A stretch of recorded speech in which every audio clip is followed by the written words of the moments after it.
travail consiste habituellement à décoder les secrets de l'architecture ancienne. Je suis un peu surpris de constater que les billets de banque me font un clin d'œil, puisque tous évoquent justement l'architecture d'une époque passée. Se trouve ainsi figuré, à partir du billet de 5 € jusqu'au billet de 500, les styles romain, roman, gothique, Renaissance, baroque et rococo, et moderne. On va se rendre compte que ce curieux hommage à l'architecture européenne n'est pas innocent et cache des messages qui sont une extension de ceux de l'architecture. Les faces recto ne présentent que des portes ou des fenêtres, donc des ouvertures vers l'extérieur, symbolique d'une communication entre deux mondes. Les faces verso montrent toujours des ponts, c'est-à-dire là aussi un symbole de communication entre deux lieux, comme une jonction. On doit comprendre qu'avec l'Union européenne, les pays peuvent dorénavant communiquer plus facilement. Les frontières sont ouvertes, les portes et les ponts expriment une liberté de circulation. Et également toute autre chose.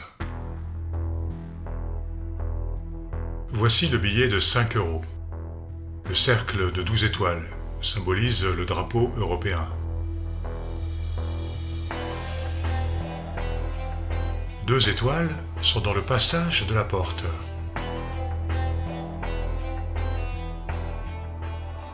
Avez-vous vu le film Stargate, la porte des étoiles? À la Banque Centrale Européenne, on en est fan. Le billet de 5 € se réfère à cette porte des étoiles, un moyen de communication avec d'autres planètes. Regardez les petits points jaunes. Ils sont groupés par 5 en fait. On les appelle des constellations Eurion, mot formé à partir des mots Europe et Orion. Ces assemblages reprennent le dessin de la constellation d'Orion. Sur certains billets, une spirale est là, sur un fond de constellation Eurion et d'étoiles. Elle peut évoquer les galaxies spirales, comme la Voie lactée par exemple, dans laquelle notre système solaire se trouve. On a donc 3 allusions à l'espace, et spécifiquement à la constellation d'Orion. La porte sous-entendrait que les créateurs des billets affichent discrètement le thème du contact, avec des visiteurs de la constellation d'Orion. Sur le billet de 10, les arches du pont se reflètent parfaitement dans l'eau, ce qui forme des cercles, pouvant être perçus comme des passages. Celui de droite est rempli de constellations Eurion, qui semblent descendre vers l'Europe. C'est l'image de la connexion entre la constellation d'Orion et la Terre européenne. Comme souvent, l'Europe est à droite, donc à gauche, c'est l'océan Atlantique. Les étoiles esquissent un cercle au-dessus de l'emplacement de l'Atlantide. Voir ma vidéo, l'Atlantide sur le billet de 100 €. Sur le billet de 10 € encore, et sur celui de 50, les ponts portent comme des boîtes des coffres en pierre. Contiennent-ils des connaissances, voire des artefacts, concernant la constellation d'Orion ou l'Atlantide?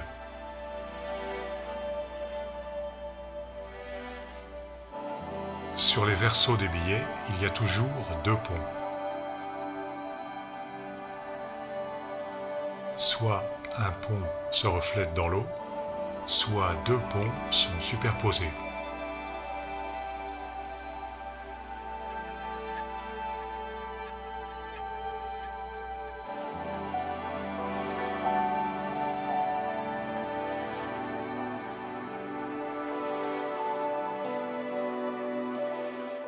Ce pourrait être pour passer en un jeu de mots de des ponts à dépôt, en une petite pirouette cabalistique.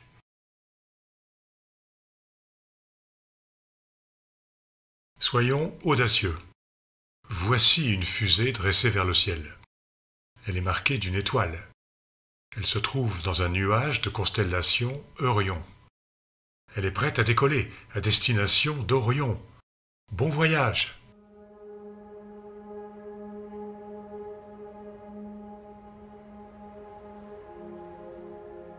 Le même type d'indication se retrouve sur les pièces. Les faces françaises des pièces de 1, 2 et 5 centimes montrent en principe le visage de Marianne, allégorie de la France. En fait, il s'agit plutôt d'un masque, suggérant que la monnaie est masquée, qu'elle cache quelque chose, un message. Une page Wikipédia nous apprend que, parmi les sociétés secrètes républicaines qui se forment au moment du coup d'État de Louis-Napoléon Bonaparte, en décembre 1851, certaines prennent le nom de Marianne ou la Marianne.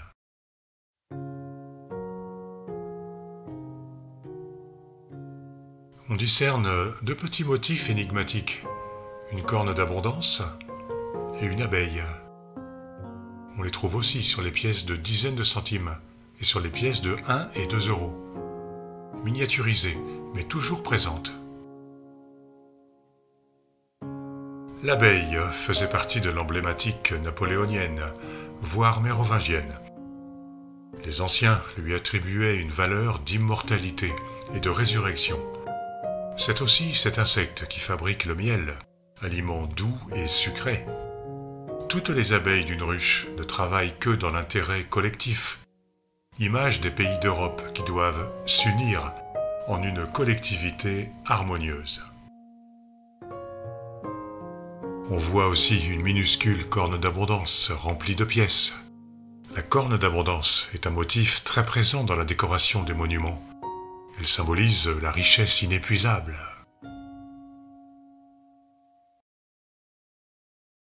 La face commune de ces pièces est du plus grand intérêt. On voit le globe terrestre vu de l'espace.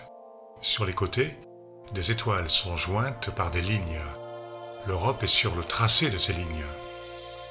On peut interpréter cela de la façon suivante. Il existe des communications entre les étoiles qui passent par la Terre. On arrive aux pièces de 10, 20 et 50 centimes. On retrouve l'idée de la carte européenne, rattachée aux étoiles par des traits. Les lignes semblent matérialiser les trajectoires des étoiles, passant par l'Europe. Il pourrait exister des contacts entre une élite européenne et des êtres des étoiles.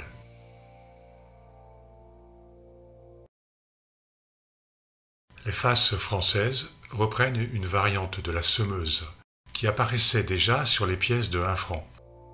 Une femme sème la vie sur la terre. Elle sème des messages cachés sur les pièces de monnaie.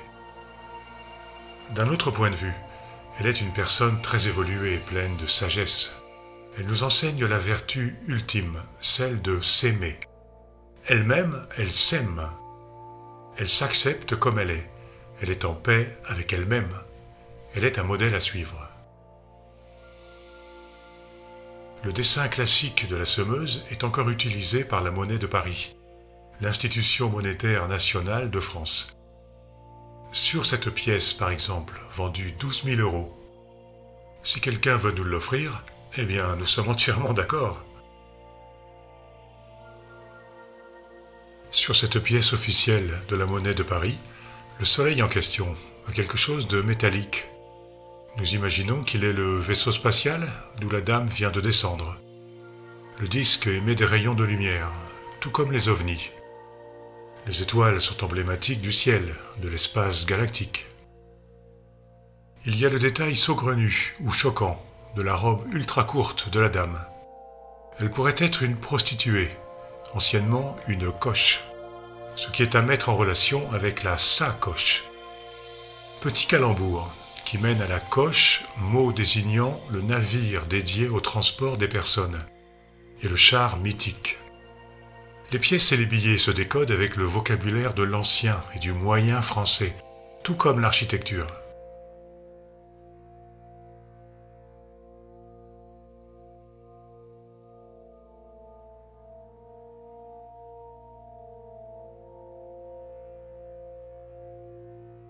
retour aux pièces de 10, 20 et 50 centimes d'euros. Une variante de la semeuse est là. Les 12 étoiles du drapeau européen occupent le pourtour de la pièce. Les lignes sont encore là, en relation avec les étoiles, horizontale à gauche, verticale à droite. Le soleil vaisseau est toujours présent, juste suggéré, et émettant des rayons de lumière. Je suggère de nommer cette femme la semeuse qui vient des étoiles et qui sème la vie sur la terre. Rien n'est laissé au hasard dans le dessin. Nous constatons l'omniprésence des nombres 6 et 12. Il y a 12 étoiles sur le pourtour de la pièce. 12 lignes ici. 6 là. Et 6 verticales ici. Les rayons lumineux sont au nombre de 6. Ce choix du nombre 12 et de sa moitié n'est pas le fruit du hasard, mais le clin d'œil d'un initié aux mathématiques du nombre d'or. Pi divisé par phi, le nombre d'or au carré, fait 1,2. Cette égalité se retrouve fréquemment dans le codage des siècles passés. Dans le même genre, les lettres R, F sont les 18e et 6e dans l'ordre alphabétique, pour un total de 24, soit 2 fois 12.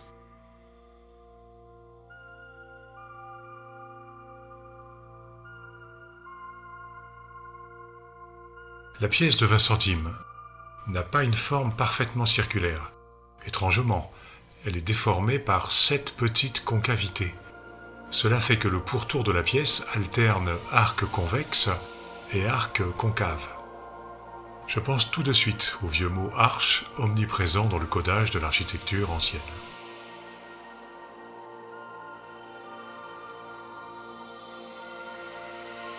Passons aux pièces de 1 et 2 euros. Les faces communes à toute l'Europe reprennent un graphisme déjà vu avant. Décidément, la Banque centrale y tient particulièrement, sans doute parce qu'il véhicule une idée importante. Il y a bien sûr 12 étoiles, soit 2 fois 6. L'abeille possède 6 pattes. Son abdomen est divisé en 6 segments. Les alvéoles de cire qu'elle fabrique dans la ruche sont hexagonales. L'arbre central est assorti d'un hexagone. La France a à peu près la forme d'un hexagone. C'est le code 6. Vous avez vu les films Star Wars? Oui? Alors regardez. Sur le pourtour, les étoiles sont jointes par des lignes, comme d'habitude. Imaginez que cela pourrait symboliser les relations existantes entre les habitants de différents systèmes solaires. Au centre, les lettres RF pour République française. L'hexagone, c'est la France, c'est la Terre, entourée donc d'une vie exogène intense, mais cachée. Quant à l'arbre, osera-t-on penser à un arbre généalogique qui donnerait pour ancêtre à l'humanité les stellaires de la constellation d'Orion?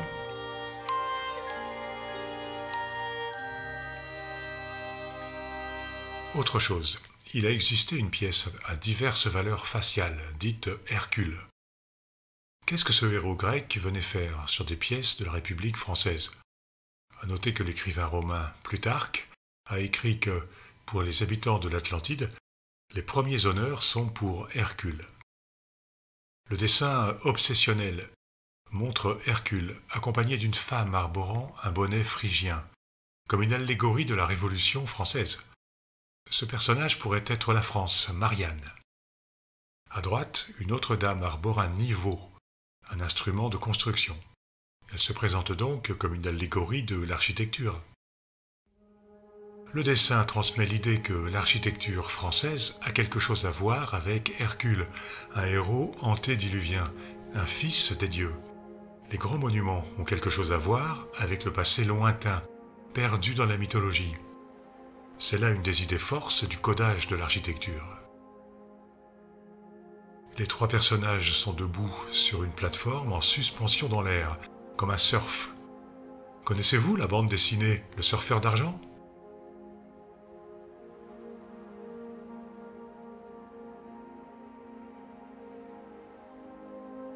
En conclusion, on peut dire que le codage de l'architecture ancienne se prolonge sur les pièces et les billets de banque. Cela signifie que le secret des rois de France est encore connu aujourd'hui de certains initiés. Il continue d'être véhiculé dans les coulisses, il dépasse l'imagination. N'oubliez pas de mettre un like si vous avez aimé cette vidéo.